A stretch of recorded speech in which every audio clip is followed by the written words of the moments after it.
Buenos días y bienvenidos.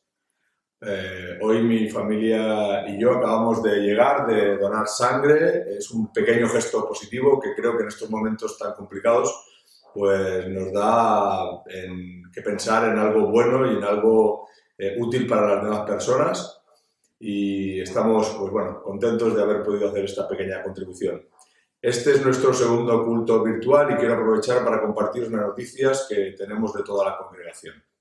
Como habéis visto y estáis recibiendo la información, hemos creado un grupo de asistencia a la comunidad que está coordinado por Mónica Ruiz. Su experiencia como médico nos ayuda a hacer un mejor seguimiento desde la perspectiva de salud. A través de los responsables de cada una de las células de hogar nos llega información sobre todos vosotros. Y hasta ese momento, hasta este preciso y exacto momento, no tenemos noticias de ningún problema de salud ni de ningún caso positivo de coronavirus, aunque sabemos que esto puede cambiar en cualquier momento. Comunicaros también que nuestros hermanos Maurín y Joaquín han adelantado su retorno a Costa Rica. Sus hijos les estaban pidiendo que volvieran a casa para estar con ellos y tenerlos cerca en este momento tan delicado. Y Maurín me llamó para que os pidiera disculpas por no haberse podido despedir, pero deciros que nos transmite su cariño para esta congregación y el tiempo que han pasado con nosotros. También el grupo de consejería y visitación está al tanto de nuestros mayores, personas de riesgo, personas vulnerables. Las últimas noticias que me han trasladado es que no han detectado ninguna necesidad especial. La familia Roca está con su hijo David, que les está cuidando. William dice que Xavi no está demasiado bien, pero no les ha afectado el virus. También María Blanca y Karina están bien. La escuela dominical ha enviado un discipulado para familias para hacer con los niños. Y nuestro diácono de obra social, Jonut, ha estado atendiendo a algunas personas que nos han llegado a través de las redes sociales pidiéndonos ayuda, sobre todo comida, y él se está encargando de hacerles llegar esa comida a estas personas que, aunque no las conocemos, pensamos que también es otro pequeño gesto de ayuda a la sociedad que tenemos que hacer. El Consejo de Iglesias se está reuniendo virtualmente una vez por semana y seguiremos haciéndolo. Hoy mismo tendremos, ayer para vosotros, tendremos una reunión virtual para también poder seguir tomando las decisiones conjuntas. Quisiera transmitiros varios consejos. Primero, dudar de las informaciones bien intencionadas que llegan muchas veces porque no están contrastadas. La última ha sido que José Pablo Sánchez y su esposa estaban en el hospital. José Pablo Sánchez es el director de Buenas Noticias del canal de televisión española. La noticia es que estaban en un hospital afectados por coronavirus y él estaba muy grave, pero afortunadamente hemos recibido una nota de la familia desmintiendo esta noticia. Aunque están afectados por el coronavirus, ninguno de ellos está en estado de gravedad. Otro consejo es que todas las previsiones es que esto se alargue un mínimo de 2 meses y después tendremos que convivir con las consecuencias de todo tipo que resulten de este estado de confinamiento. O sea, tengámoslo en cuenta y hagamos las previsiones necesarias que pensemos que tengamos que hacer para el futuro. Es muy posible que haya problemas económicos en muchas empresas que nos afecten a muchos de nosotros. También somos conscientes de ello y os pedimos que oréis por este tema en concreto. Tener las máximas precauciones, las máximas, pero no dejaros llevar por el miedo y mucho menos por el pánico. Seguir escrupulosamente las recomendaciones de las autoridades sanitarias y de los gobernantes. Sobre todo, no nos olvidemos que estamos en manos de nuestro buen Dios y nuestra confianza está depositada solamente en Él. Para acabar, un versículo, Filipenses 4:6, no os inquietéis por nada, no os inquietéis por nada. Más bien, en toda ocasión, con oración y ruego, presentad vuestras peticiones a Dios y dadle gracias. Espero que todo esto siga bien, ánimo para todos y muchas bendiciones. Y ahora os dejo con la predicación de Andrés Rick en nuestra línea que estábamos siguiendo de Nehemías. Un abrazo. Hermanos, buenos días. Me alegro de poder compartir con vosotros la palabra de Dios en esta mañana. Tengo muchas ganas de hacerlo. Siempre necesitamos escuchar a Dios. Pero en estas semanas tan tristes, oscuras, por todo lo que se mueve en nuestro entorno, cuanto más. De hecho, por esto he querido saludaros primero aquí fuera. La creación de Dios también, Dios lo usa para hablarnos. nos habla todavía más claramente por medio de su palabra. Pero tengo que confesaros que cuando primero cogí Nehemías capítulo 12, pensaba, pero ¿cómo os voy a hablar de Nehemías, de la muralla, de la dedicación de la muralla? Pero encontré en el pasaje una perla como una casa, como una catedral. Me devolvió el descanso en Dios y el gozo, y mi deseo es que también pueda ser este el impacto sobre vuestras vidas. Pero antes de que leamos el pasaje, quisiera que viéramos un pequeño vídeo que a veces hemos visto ya en algún culto en la iglesia cuando hemos estado juntos.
Bueno, hermanos, ya hemos pasado aquí adentro de la sede aquí de la FIEI de la Escuela de Teología para hacer la lectura bíblica y ya para seguir también pues con la exposición. Estamos en Nehemías capítulo 12, vamos a leer del versículo 27 hasta el primer versículo del capítulo 13. Bien, dice así la palabra de Dios.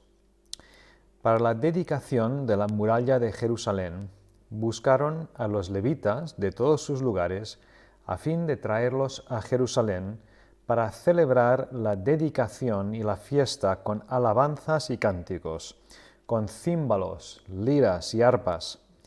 También fueron reunidos los hijos de los cantores de la región de alrededor de Jerusalén y de las aldeas, de los de Netofa, de Bet Gilgal, de los campos de Geba y de Azmavet, porque los cantores habían edificado aldeas alrededor de Jerusalén. Los sacerdotes y los levitas se purificaron y purificaron al pueblo, a las puertas y a la muralla. Después hice subir, dice Nehemías, a los principales de Judá sobre la muralla y puse 2 grandes coros de acción de gracias. El primero iba sobre la muralla hacia el sur, hacia la puerta del muladar. Tras ellos iban Osaías y la mitad de los principales de Judá, con Azarías, Esdras, Mesulam, Judá, Benjamín, Semaías y Jeremías. Algunos de los hijos de los sacerdotes que llevaban las trompetas, Zacarías, hijo de Jonatán, hijo de Semaías, hijo de Matanías, hijo de Micaías, hijo de Zacur, hijo de Asaf, y sus compañeros Semaías, Azarael, Milalai, Gilalai, Maai, Natanael, Judá y Ananí. Iban con los instrumentos musicales de David, hombre de Dios. Y el escriba Esdras iba delante de ellos. A la puerta de la fuente subieron directamente por las escalinatas de la ciudad de David, por la cuesta de la muralla, pasando la casa de David hasta la puerta de las aguas al oriente. El segundo coro de acción de gracias iba hacia el norte. Tras él iba yo con la mitad del pueblo, sobre la muralla, pasando por la torre de los hornos hasta el muro ancho, y pasando por la puerta de Efraín hasta la puerta antigua, la puerta del pescado, la torre de Ananel, la torre de Amat y la puerta de las ovejas, y se detuvieron en la puerta de la guardia. Después los dos coros se detuvieron en la casa de Dios, y yo y la mitad de los dirigentes conmigo, y los sacerdotes Eliakim, Maseías, Amin, Micaías, Elionai, Zacarías y Ananías con trompetas. Lo mismo Masaías, Semaías, Eleazar, Uzi, Joanán, Malquías, Elam y Ezer. Los cantores entonaban su canto bajo la dirección de Izrahías. Aquel día ofrecieron muchos sacrificios y se regocijaron, porque Dios les había dado gran alegría. También se regocijaron las mujeres y los niños, y el regocijo de Jerusalén se oía desde lejos. Aquel día fueron puestos hombres a cargo de las cámaras de los tesoros, de las ofrendas, de las primicias y de los diezmos, para juntar en ellas de los campos de las ciudades las porciones para los sacerdotes y los levitas, porque era grande el gozo de Judá con respecto a los sacerdotes y a los levitas que realizaban el servicio. Así cumplieron la ordenanza de su Dios y la ordenanza de la purificación. También los cantores y los porteros hicieron conforme al mandato de David y de su hijo Salomón. Porque desde el tiempo de David y de Asaf, desde tiempos antiguos, había directores de los cantores para cantar alabanzas y salmos de acción de gracias a Dios. En los días de Zorobabel y en los días de Nehemías, todo Israel daba a los cantores y a los porteros las porciones correspondientes, cada cosa en su día. Ellos consagraban sus porciones para los levitas, y los levitas consagraban la porción para los hijos de Aarón. Aquel día se leyó en el libro de Moisés a oídos del pueblo. Dirás, Andrés, ¿esto qué tiene que ver con el vídeo que acabábamos de ver? Pues los dos nos invitan a hacer un viaje en nuestra imaginación. En este pasaje podemos viajar en nuestra imaginación a ese día cuando Nehemías congregó a todo el pueblo, los dividió en dos grandes grupos. Uno, dirigido por Esdras, se subió a la muralla, fueron subiendo por la escalinata y empezaron a dar la vuelta a toda la ciudad en dirección primero hacia el sur. Y el otro grupo, con Nehemías, se subió en la otra dirección y fueron caminando, cantando, tocando instrumentos variados, arpas, trompetas. Los dos grupos fueron caminando alrededor de la muralla hasta al final encontrarse juntos en el otro extremo, en el punto más cerca del templo, de la casa de Dios. Y entonces en este viaje, en este caminar, al final llegan a un punto central y van al encuentro de alguien. Y la perla que yo encontré es que en el versículo 43 de este pasaje se nos dice que en estos cantos, en ese día de alegría, leemos que se regocijaron los hombres, también se regocijaron las mujeres y los niños, y el regocijo de Jerusalén se oía desde lejos. en esta semana lo que escuchamos en nuestro entorno no es precisamente gozo. Y por eso creo que este pasaje nos viene tan bien. Pero la clave es que hay un viaje organizado ese día, caminando hacia un objetivo, donde ocurre algo.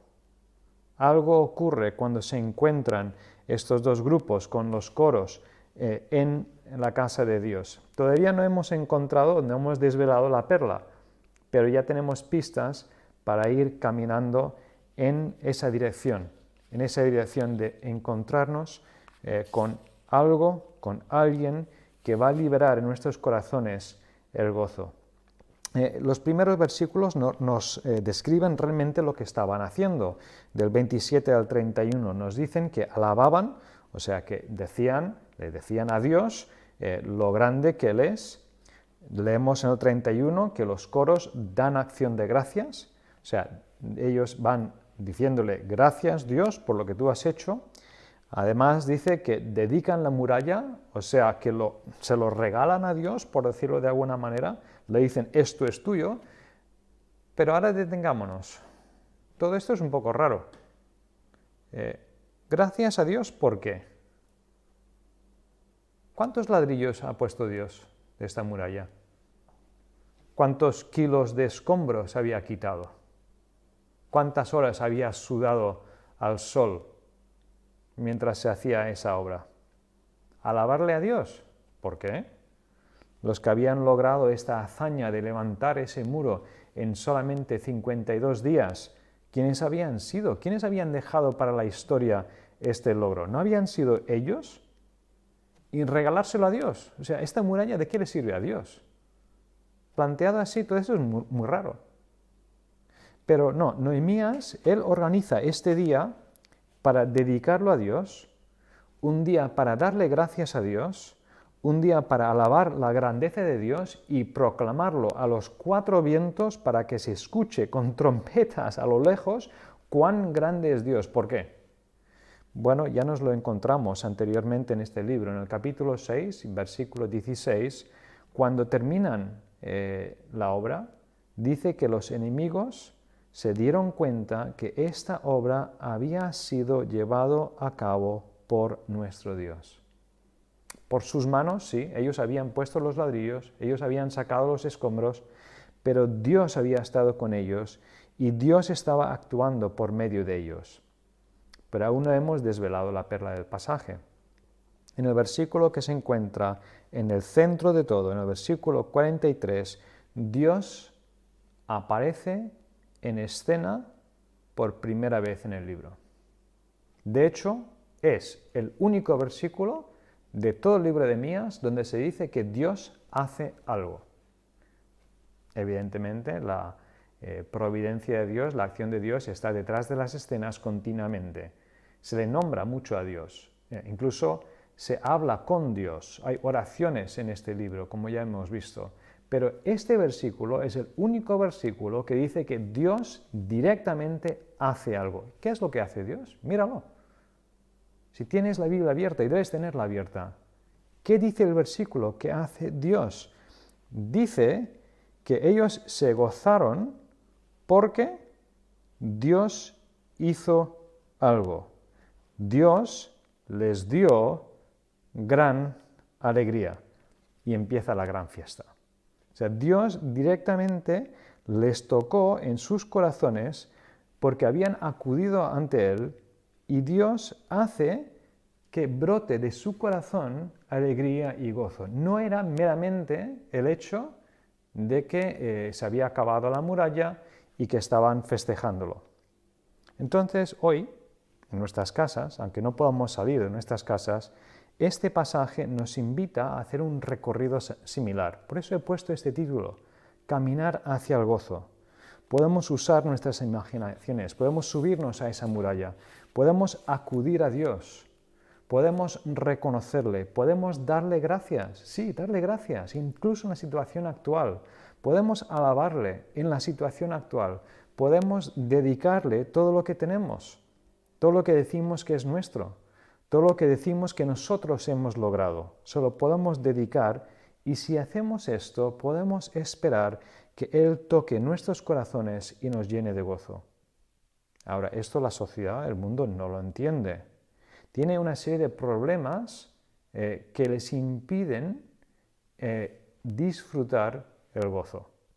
Y de alguna manera vamos a hacer un recorrido alrededor de las murallas, por decirlo así, acercándonos hasta el centro. La primera pregunta que tenemos que entender es ¿dónde encontrar gozo? ¿A qué apuntamos? ¿Cuál es su objetivo? ¿Dónde está la cuestión principal? Noemí Serrano, ojalá te estuviera viendo la cara ahora mismo, porque tú nos has comunicado a nuestra comunidad muy bien dónde encontrar el gozo, ¿verdad? Tú lo has encontrado, este secreto, y cuando estamos contigo nos lo contagias a los demás. ¿Estáis empezando a ver el paralelismo entre este pasaje y el vídeo? Es un viaje en nuestra imaginación, pero es intentar imaginarnos cómo sería si pudiéramos atravesar el espacio para presentarnos ante Dios. ¿Cómo sería esa experiencia? De hecho, toda la Biblia, de alguna manera, es un caminar por la historia del mundo hasta que por fin lleguemos, los hijos de Dios, a encontrarnos cara a cara con Dios. Él es la fuente de todo gozo en el universo. Toda otra fuente de gozo es solamente un canal indirecto del gozo que procede de Dios. Si la naturaleza nos hace gozarnos es porque no es solamente naturaleza, es su creación y lleva el sello del Creador. Si nuestras familias han sido en algún momento fuente de gozo en nuestras vidas, es porque Dios mismo es comunidad, 3 en 1, y una buena familia que funciona bien refleja algo del carácter de Dios. Si somos casados y nuestro matrimonio nos trae gozo, es porque refleja la relación íntima de Dios con su pueblo. Dios es la única fuente de gozo en el universo. Antes de crear el universo, ¿cómo crees que se sentía Dios? ¿Crees acaso que se sentía solo? ¿Que se sentía completamente solitario? No. Dios estaba completamente acompañado, realizado en la comunión eterna de Padre, Hijo y Espíritu Santo. ¿Tú crees que se sentía triste Dios? ¿Que tenía necesidad de algo? No, Él mismo es la fuente de todo lo que Él mismo necesita. Él no necesita nada ni nadie. Dios eternamente, antes de que existiera el tiempo y el espacio, sentía siempre gozo. Gozo con una intensidad que no podemos ni imaginar. Gozo al rojo vivo. Gozo más intenso que la reacción nuclear que sostiene el Sol. Un gozo sin fronteras ni límites. Un gozo eterno que nunca disminuye.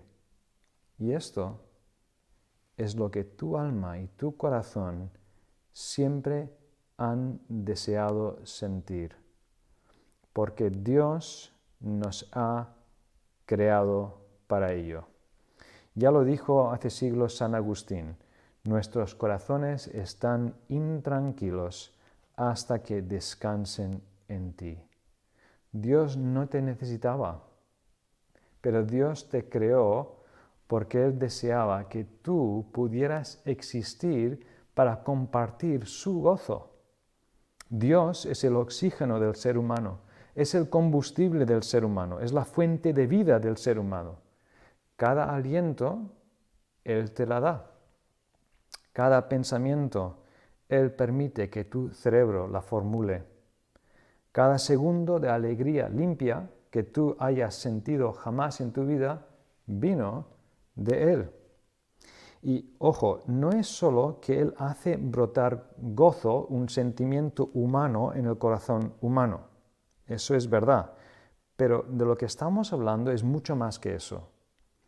En las palabras de Jesús, Él enseñó, la hora viene y ahora es, cuando los verdaderos adoradores adorarán al Padre en espíritu y en verdad, y aquí viene la parte importante, porque también el Padre tales adoradores busca que le adoren. Pero ¿por qué sale Dios en busca de adoradores que le adoren? Otra frase de Jesús: estas cosas os he hablado para que mi gozo esté en vosotros. O sea, estamos diciendo que ese gozo que Dios mismo siente, que Él ofrece comunicarlo al ser humano. ¿Cómo?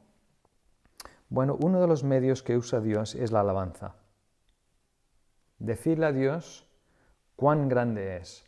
De alguna manera es como salir al campo, coger una lente y enfocar los rayos del sol. Sabéis que de la inmensidad del calor nuclear del sol podemos enfocarlo y sentir pues, con cierta intensidad calor cuando enfocamos los rayos del sol.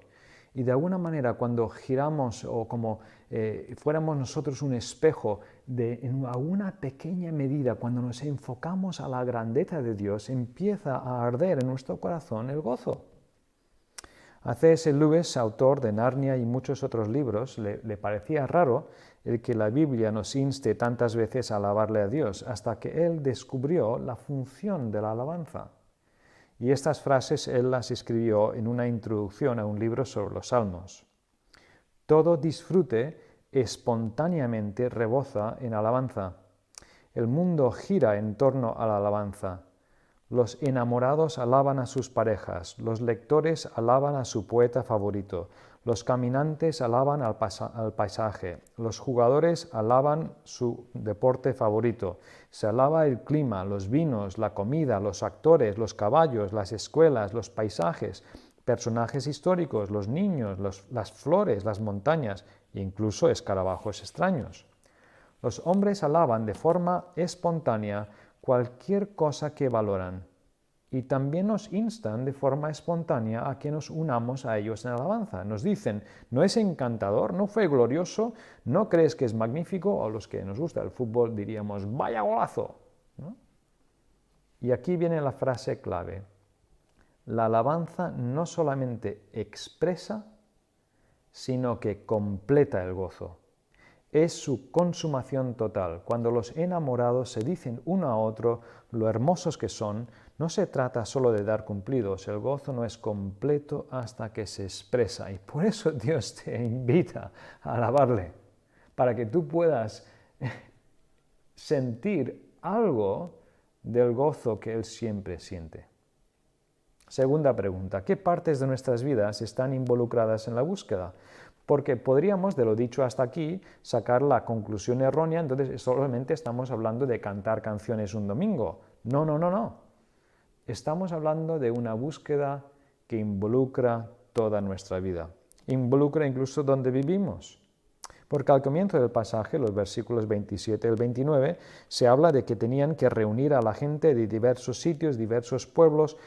¿Por qué? Bueno, la razón se da antes en el capítulo 11, que no estamos exponiendo. Es una parte del libro que no estamos predicando, pero los primeros 2 versículos del capítulo 11, allí se explica que a dirección de Nehemías, entre el resto del pueblo se hizo un sorteo para que 1 de cada 10 se quedara a vivir en Jerusalén, la ciudad santa, y los otros 9 se establecieran en las otras poblaciones. Y el pueblo bendijo a todos los que se ofrecieron voluntariamente a vivir en Jerusalén. O sea, estaba la muralla hecha, pero la ciudad estaba vacía. Y Nehemías dijo, hay que poblar la ciudad, necesitamos que 1 de cada 10 venga a vivir aquí en la ciudad. Algunos se ofrecieron voluntariamente y los otros pues lo echaron a suertes y vinieron algunos. ¡Wow! Claro, esto no es algo que podamos contemplar ahora mismo en la crisis actual. Pero ¿estaríamos dispuestos a cambiar de vivienda por Dios? ¿Estaríamos dispuestos de ir a vivir a otro pueblo, por ejemplo, para ayudar a que allí naciera una nueva iglesia? Dios es nuestro creador. Nos lo ha dado todo. Él reclama ser Señor de todo. Igual hay áreas de nuestra vida que nunca hemos estado dispuestos a ceder a Dios. Eso no permitirá que nuestros corazones ardan de gozo. En estos días de estar confinados en casa, pues Dios reclama ser Señor de nuestros hogares, Señor de cómo usamos el tiempo, de cómo nos hablamos unos a otros en casa. ¿Practicamos la comunión con Dios en todo, en lo que estamos haciendo en casa? ¿O eso lo dejamos solo para cuando nos podamos volver a reunir en la iglesia un domingo? ¿Tenemos a diario un culto familiar? ¿Una sencilla lectura bíblica y orar juntos? Si esto lo vamos descuidando, pues no nos sorprenda que no haya mucho gozo en el hogar.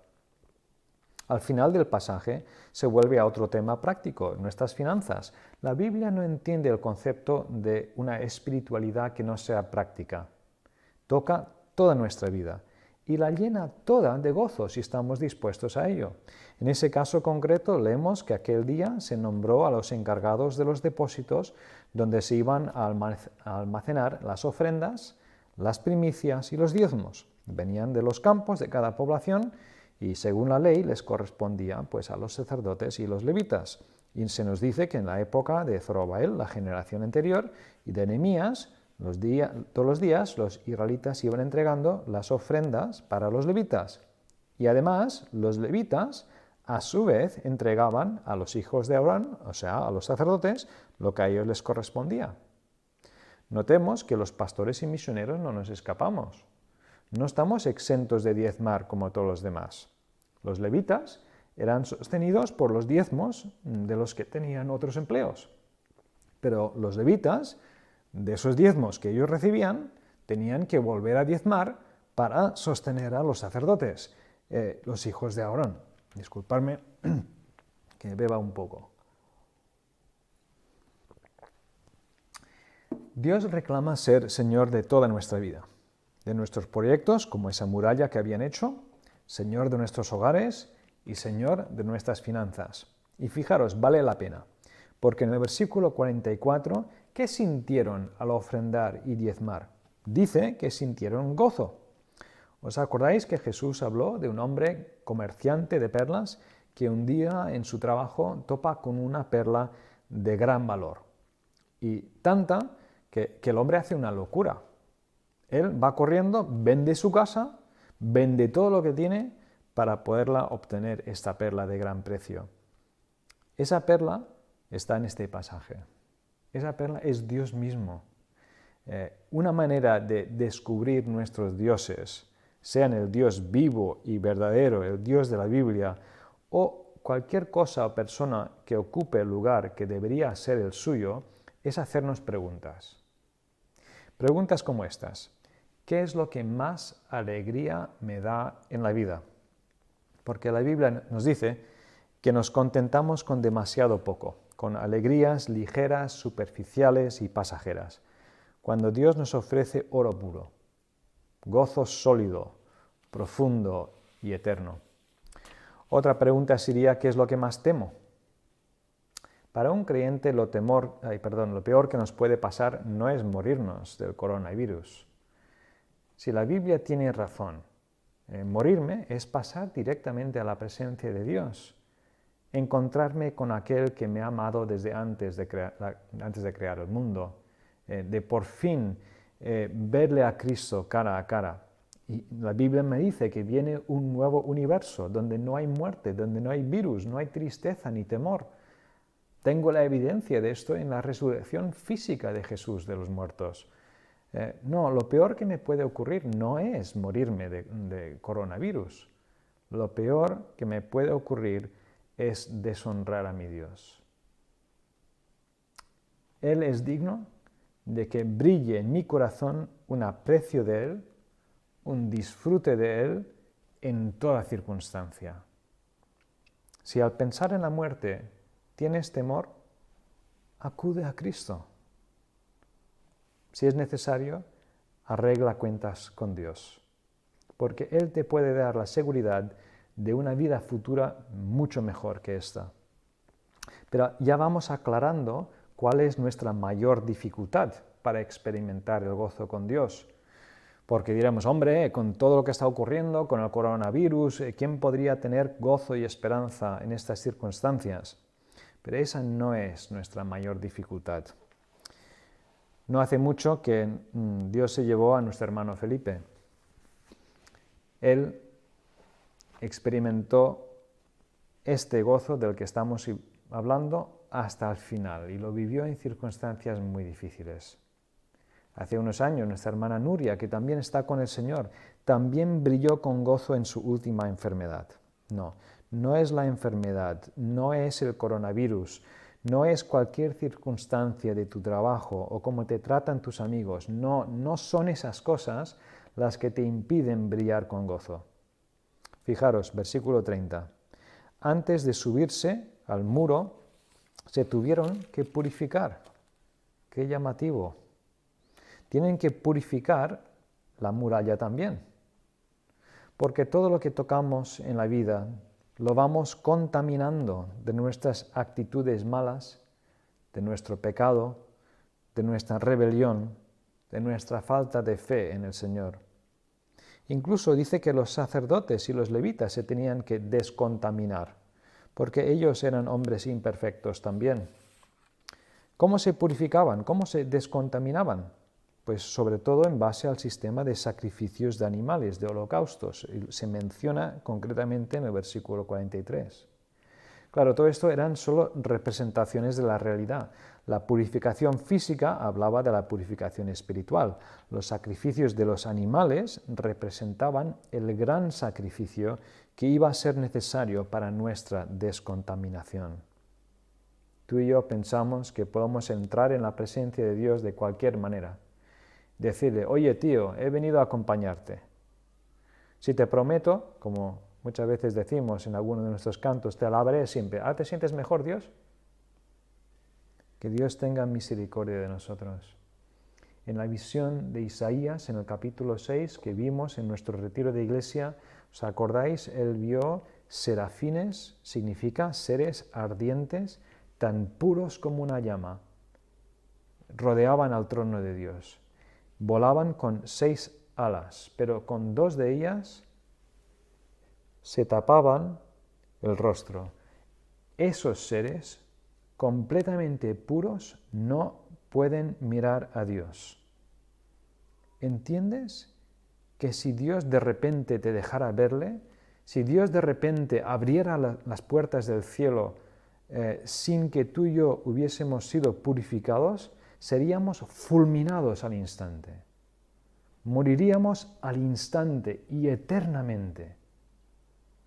Pero Dios te quiere tanto, tiene tanto deseo de compartir contigo su gozo, que Él ha provisto la manera de que tú y yo podamos acercarnos a Él. Él vino a este mundo, tomó forma humana, murió nuestra muerte, pagó nuestra deuda, murió la muerte que nosotros nos merecíamos por nuestro egoísmo y nuestra rebelión. Y si crees en Jesús y aceptas lo que Él ha hecho por ti, aceptas que Él te purifique, entonces se te dará la bienvenida en la presencia de Dios. A la luz de la cruz, ¿a quién le cuesta más el que tú te puedas acercar a Dios? De repente, nuestras casas, nuestras finanzas, nuestro tiempo, todo ello no parecen ser sacrificios tan significantes. A la luz de la cruz y de la gracia de Dios, Él se lo merece todo. Él se merece que yo me goce en Él. Me quedan 2 preguntas, pero no vamos a dedicarles mucho tiempo. ¿Qué parte juegan otros en la búsqueda?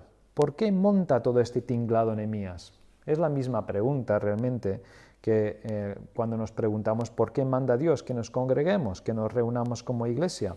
Ahora que ya hemos visto que lo podemos hacer de forma virtual, pues entonces cuando pase lo del virus, pues sigamos igual, ¿no? No, creo que sabéis cuál es el problema principal, ¿verdad? Que me estáis pudiendo ver a mí y escucharme a mí, pero no os estáis pudiendo ver los unos a los otros. Yo no os estoy pudiendo ver a vosotros y os echo de menos. Nos afectamos. La vida espiritual no está diseñada para ser vivida de forma solitaria.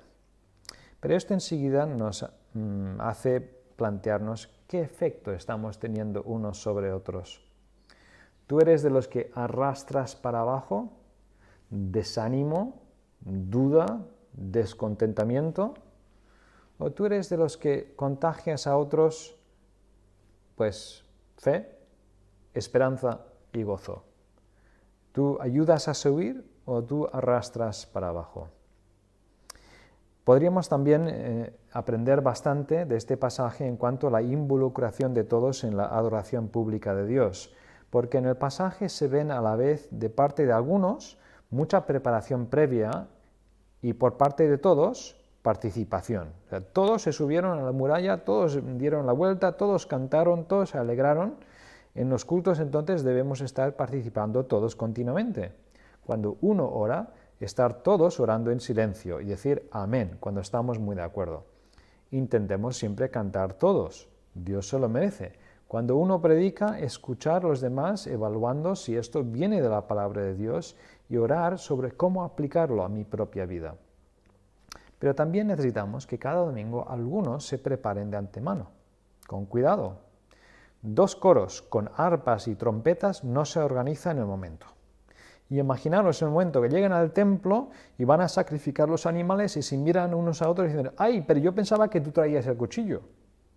¿Y las cerillas, Andrés, no las has traído?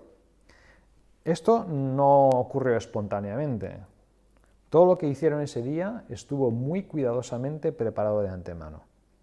Por lo tanto, Dios se merece la participación de todos y la preparación cuidadosa de algunos para dirigirnos con excelencia.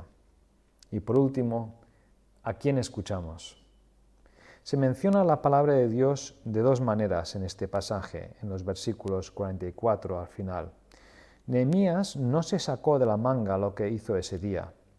Los sacrificios se hicieron según la ley de Moisés. Se organizaron los coros según habían dejado establecido David y Salomón siglos antes. O sea, prestaron atención a las directrices de la palabra de Dios aplicadas a la nueva situación. David mismo había hecho una aplicación a una nueva situación con los levitas. Al principio, como sabéis, los levitas transportaban el tabernáculo en el libro de Éxodo, pero con la construcción del templo eso ya no hacía falta, y David los convirtió en músicos y porteros del templo. O sea, aplicación a situaciones cambiantes. Pero Dios nos ha dejado directrices claras en su palabra sobre cómo se le debe adorar. De este mismo pasaje, sin irnos más lejos, hemos destacado que debemos declarar cómo es Dios. Debemos darle gracias. Debemos tener siempre el sacrificio de Cristo en el centro.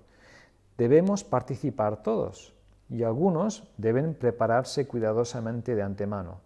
Debemos incluir nuestras ofrendas y nuestros diezmos. Debemos dedicarnos nosotros mismos a Dios y, como último, nuestras alabanzas nos deben preparar para escuchar la voz de Dios por medio de la predicación de su palabra. Porque fijaros, el último versículo, el primero del capítulo 13, dice que en aquel día leyeron el libro de Moisés. Lo que leyeron, y viene a continuación, fue algo difícil de aceptar en lo que no vamos a entrar hoy. Pero si sus corazones no hubiesen estado preparados de antemano, no habrían podido escucharle a Dios y menos aún obedecerle. En conclusión, estamos siendo bombardeados estos días por mensajes por las redes sociales. Algunas pues son muy útiles, otras pues son divertidas, según algunas más que otras. Pero ¿estás escuchando la voz de Dios? No tengo mejor resumen de lo que creo que Dios nos quiere decir en esta mañana que lo que Dios ya dijo en Nehemías capítulo 8 y versículos del 10 al 12, porque allí ya se les dijo al pueblo de Dios, no estéis tristes, pues el gozo del Señor es nuestra fortaleza. Ese día se les dijo, no estéis tristes, este es un día santo, así que todo el pueblo se fue a comer, felices de haber comprendido lo que se les había enseñado. Pues os deseo que disfrutéis dentro de poco de vuestra comida que Dios os ha dado y ocurra lo que ocurra, que esta semana podamos acordarnos que el gozo del Señor es nuestra fortaleza. Y os invito ahora a acompañar a Emma cantando una canción que nos recuerda que no tenemos que temer. Si Dios es nuestro Dios y Él es el que llena nuestros corazones de paz, de consuelo, de esperanza y de gozo. Que el Señor os bendiga. Gracias por tu palabra, gracias Emma también. Y espero que nos hayamos podido gozar todos en este culto. Lo que hemos escuchado es de mucho ánimo. Recordar que el Señor es la fuente de toda alegría y de todo gozo. Vamos a despedirnos de este culto con una oración, como siempre. Si me queréis acompañar. Señor, gracias. Gracias porque en ti está toda nuestra esperanza y tú eres la razón de nuestro existir y quien da gozo a nuestras almas. Gracias que en medio de las circunstancias difíciles que estamos viviendo podemos contar contigo. Tú estás con nosotros. Y queremos pedirte, Señor, que nos ayudes, que podamos afrontar estos días que tenemos por delante con el mismo ánimo, con la misma entereza y con la misma esperanza que hasta aquí. Oramos por nuestro país, oramos por todos aquellos que están sufriendo en estas circunstancias, por las familias de los que han perdido a alguien. Nos dolemos juntamente con ellos. Y oramos, Señor, que en tu misericordia esta situación pronto pase y podamos volvernos a ver, a abrazar y hacer una vida totalmente normal. Ayúdanos a aprender las lecciones que toda esta situación también nos enseña. Te lo queremos pedir en el nombre de Jesús. Amén. Hermanos, ánimo. Aún no nos podremos abrazar, pero esperemos que esta situación pase pronto. Un abrazo a todos y hasta la semana que viene. Que el Señor os bendiga.